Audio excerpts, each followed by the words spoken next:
Welcome back student. Last में topic पढ़ लेते हैं स्ट्रेट लाइन, और स्ट्रेट लाइन में मैंने आप लोगों को इक्वेशन ऑफ स्ट्रेट लाइन तक शायद कवर कर लिया था पूरा, और बहुत से क्वेश्चन कल बता भी रहा था। तो उसी में दो क्वेश्चन ये हैं आपके पास सामने लिखे हैं, ये सब लोग ध्यान दीजिए क्वेश्चन में क्या लिखा हुआ है। अच्छा है, मैं तो हिंदी में जरूर बता दूँ, बच्चों को दिक्कत होती है बच्चों को। लिखा हुआ है कि find the equation of straight line whose perpendicular distance from the origin. उस रेखा का समीकरण ज्ञात कीजिए, ध्यान रखिएगा, उस रेखा का समीकरण ज्ञात कीजिए, उस सरल रेखा का समीकरण ज्ञात कीजिए जिस पर हुज परपेंडिकुलर, जिस पर मूल बिंदु से डाला गया लंब कितना है, 7 है। पहला क्वेश्चन बहुत इंपॉर्टेंट है, जिस पर मूल बिंदु से डाला गया लंब क्या है, P बराबर 7। याद है आप लोग को P बराबर, तो कह रहा है एंड मेक एन एंगल, और एंगल अल्फा बराबर कितना बना रहा है, 135 एंगल विथ एक्स एक्सिस।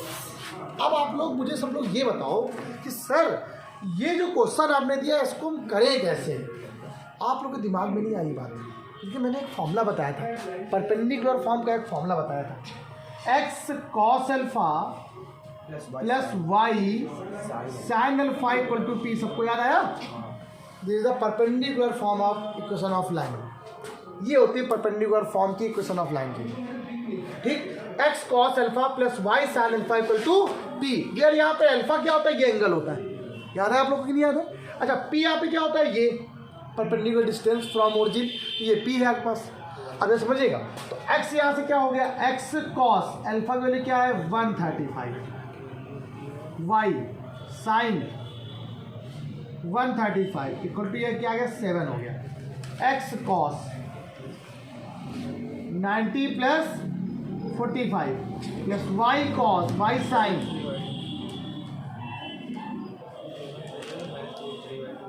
ठीक। X cos cos 90 plus theta क्या होता है, माइनस का साइन थीटा होता है ना, माइनस का साइन थीटा 45 हो गया। साइन 90 से क्या होता है बेटा, प्लस का ही कॉस थीटा होता है, माइनस का एक्स इसकी वैल्यू 1/√2, वाई इंटू इसकी वैल्यू 1/√2 इक्वल टू 7। क्या सुनिए यहाँ से क्या आएगा, ठीक। ये आ गया माइनस का x upon √2 plus y upon √2 equal to 7, minus x plus y equal to क्या आ गया 7√2। कोई प्रॉब्लम नहीं बच्चों? तो सिंपल सुनिए जरा क्वेश्चन, लगा था बहुत लंबा क्वेश्चन, लेकिन हुआ देखो, सिर्फ एक फॉर्मूला पता होना चाहिए। मैंने हर एक फॉर्मूले पर बेसिकली क्वेश्चन आपको बता रहा हूँ क्लास। आज की क्लास में मैं इसीलिए इन सब क्वेश्चन को बता दे रहा हूँ, जितने भी इस टाइप से क्वेश्चन बन सकते हैं, तो आपको पता हो जाए कैसे करना है, ताकि आपको चीज़ें क्लियर हो जाए। आज बहुत अच्छे अच्छे क्वेश्चन बताने वाला हूँ, ध्यान रखिएगा। अब ये सेकंड नंबर क्वेश्चन क्या लिखा हुआ, सेकंड नंबर क्वेश्चन क्या है, क्या find the equation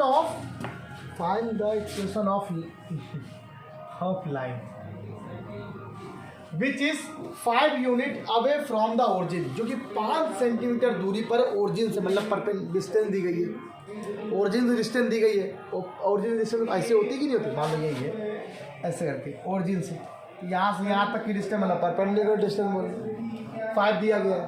and the length of perpendicular draw from the origin to the line is inclined an angle of this, ठीक। वैसे 5 दिया गया है, 5 unit from the origin and the length of perpendicular draw from the origin to the line is inclined an angle of, ये दिया गया। Simple से ध्यान दो, एंगल देखो P यहाँ पे क्या है 5 है, ठीक, और ये क्या दिया गया, एंगल दिया गया है alpha,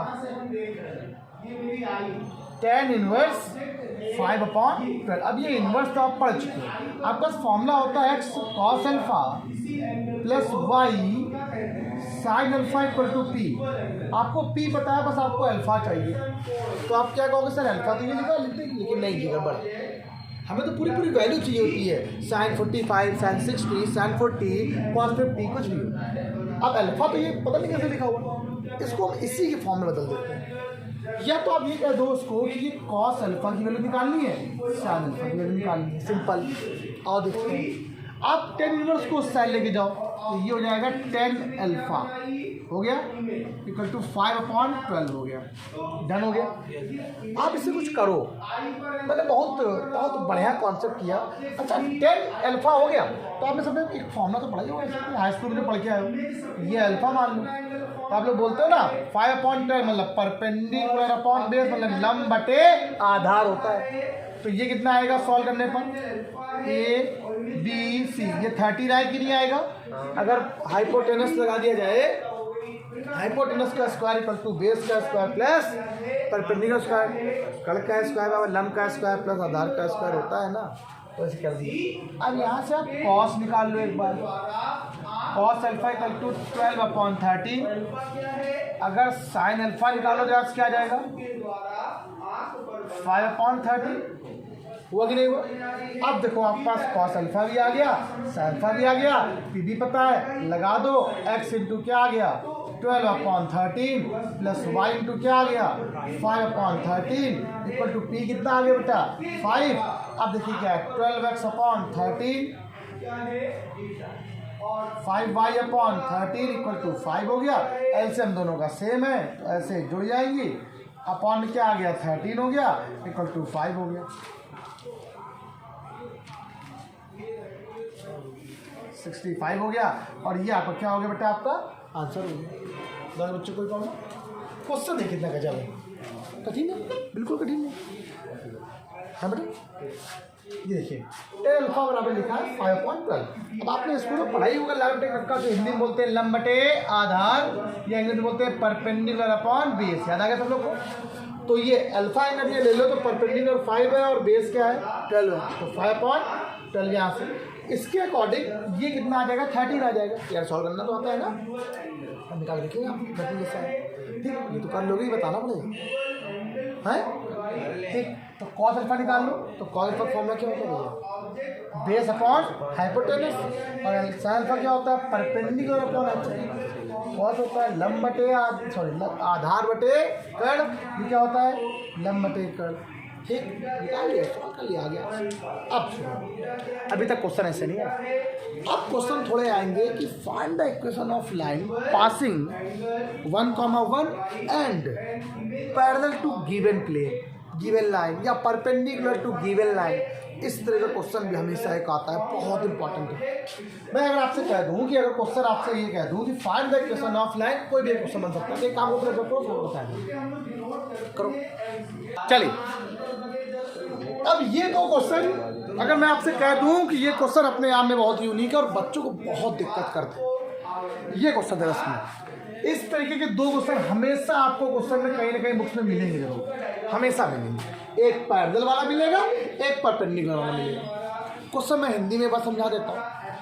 find the equation of the straight line, उस सरल रेखा का समीकरण ज्ञात कीजिए जो किसी न किसी पॉइंट से पास करता है। मान लो इस पॉइंट से पास कर रहा है और x 2x + 3y + 7 के समांतर है, ठीक। अगला क्वेश्चन, उस सरल रेखा का समीकरण ज्ञात कीजिए जो इससे किसी न किसी पॉइंट से पास कर रहा है और जो दूसरी लाइन दी गई है इसके क्या है परपेंडिकुलर है, एक बार समांतर है के और एक बार उसके परपेंडिकुलर है।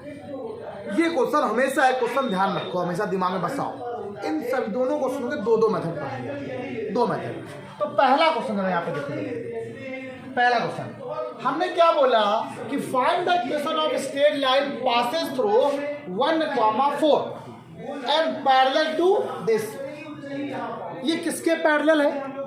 अब जो आपको दिया गया वो लाइन देखो क्या है 2x + 3y + 7 = 0।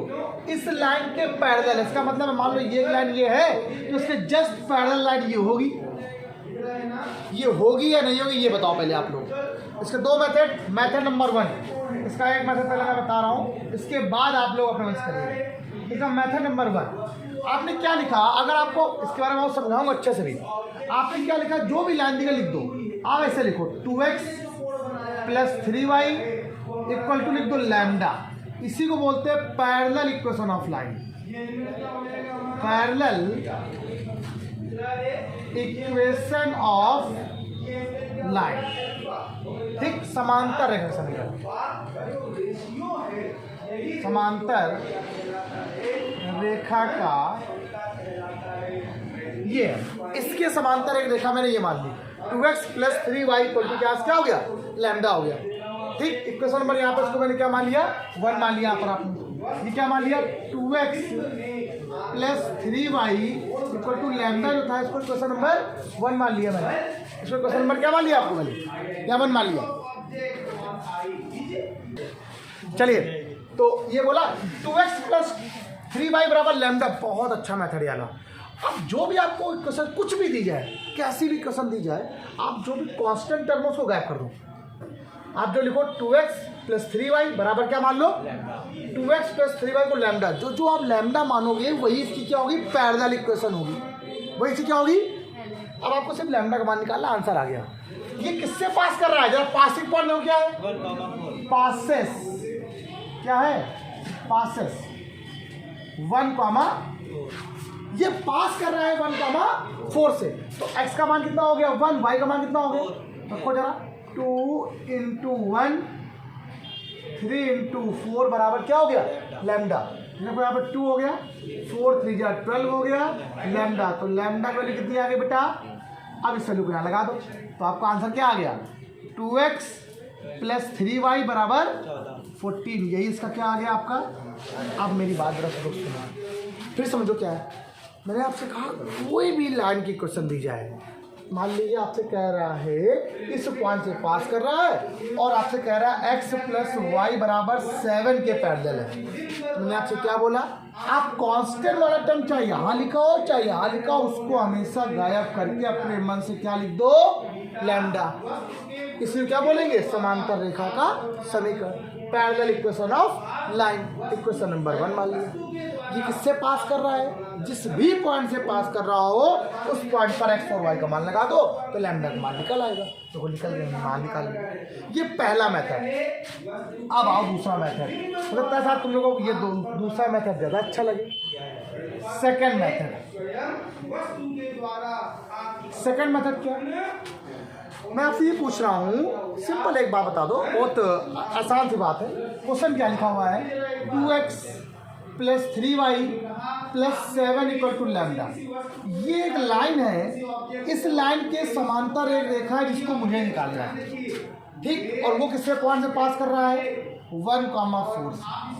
ठीक, हमें उस लाइन की इक्वेशन निकालनी है जो 1, 4 से जाती है और इसके क्या है, पैरेलल है, इसके, इस लाइन के 2x + 3y + 7 = है ना।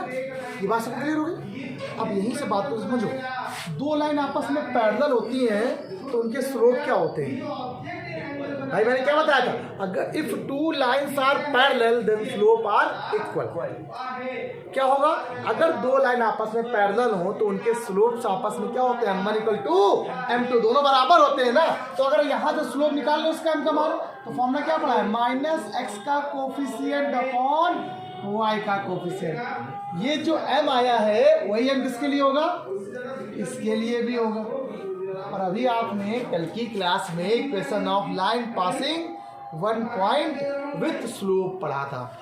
अब देखो इस लाइन की इक्वेशन निकालनी है, y - y1 m x - x1, ये x1 ये y1, y माइनस y1 क्या है बेटा 4, m कितना है -2/3, x - 1 कितना है 1, 3 का मल्टीप्लाई आगे वाला कितना आ गया 3y - 12 -2x + 2।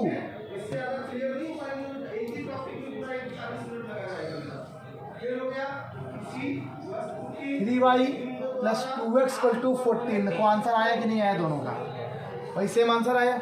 किसी किसी बुक में ये लिखा हुआ है, किसी किसी बुक में ये लिखा हुआ है, दोनों आंसर सही हैं, दोनों बहुत बढ़िया है। ये मुझे बहुत अच्छा लगता है। लेकिन आपकी जितनी भी वैसी बुक्स है उनमें हमेशा ये लगा होगा, ये नहीं मिलेगा, ये कहीं नहीं मिलेगा, लेकिन ये सब जगह मिलेगा, आपको हर जगह मिलेगा। ऐसा नहीं कि बहुत सारी बुक्स में ऐसा भी लगा हुआ है, आप देखोगे शायद तो आपको मिल जाए, हमें नहीं मिला अभी तक। मिला है तभी तो पढ़ा रहे हैं, लेकिन बहुत रेयर बुक्स में ऐसे मैथड मिलता है। इजी है, क्लियर है, जल्दी फटाक से इसको राइट डाउन करो, फटाक से। हाँ, अब एक सेकंड नंबर क्वेश्चन देखो सब लोग, देखो वही क्वेश्चन है, लेकिन इस बार क्या है, फिर वही है, उस लाइन की इक्वेशन निकालनी है। किससे पास कर रहा है, 0,2 से, लेकिन इस बार क्वेश्चन में थोड़ा बदल दिया है, परपेंडिकुलर बोल दिया। इस बार यहाँ पे क्या बोला था, अब पहला काम तो अब कैसा, दोनों मेथड पढ़ाए, दोनों मेथड, मेथड नंबर 1 फिर मेथड नंबर 2। अब मेथड नंबर 1 देखो, आप जो लिखा उसको पहले लिखो, पहले जो क्वेश्चन लिखी हुई है, x - 3y = 8। जब भी कभी आपको परपेंडिकुलर की क्वेश्चन निकालनी है तो पहले तो जो लिखा पैरेलल करो उसको।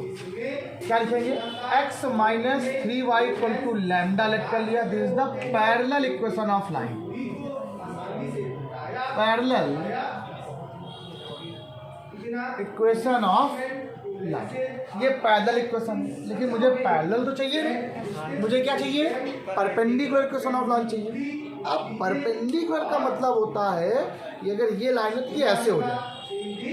अब जरा समझो, एक्स एक्सिस बदल जाएगा वाई में, होता क्या है इसमें, होता क्या है, जो एक्स के साथ का जो कोफिशिएंट होता है और जो वाई के साथ का कोफिशिएंट आपस में इंटरचेंज हो जाता है, मतलब ऐसे बदल जाएगा।